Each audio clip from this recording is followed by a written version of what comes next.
Once upon a time, there lived a wealthy and affluent king. He had a very beautiful daughter named Afion.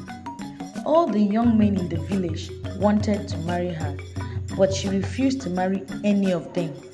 Most of the rich men asked for her hand in marriage, but she called them old and ugly. She was a very proud girl. Despite all her parents' pleas, she refused to marry any man from her land. She vowed to marry a rich prince from a faraway kingdom. She said her prince would be the best looking man in the entire world.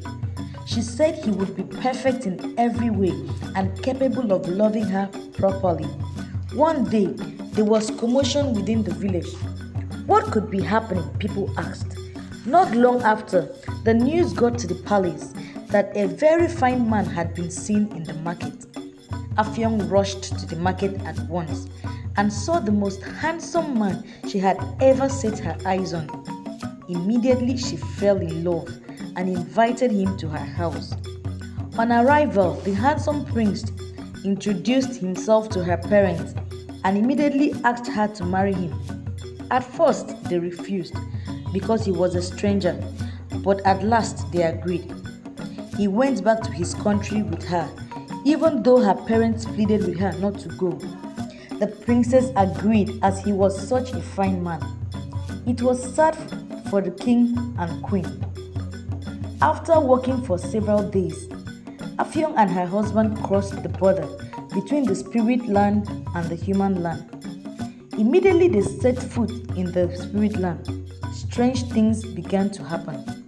First of all, one man came and demanded for the prince's legs, then another for his head, and next his body, and so on until the prince was left with nothing but a skull. The princess became terrified. She didn't understand what was happening. The prince laughed and told her he borrowed all his body parts from other spirits so he could come to ask for her hand in marriage. The princess wanted to return home, but the skull would not allow her. They went home and she found his mother, who was very old. The princess helped her, cooked for her, and did other chores.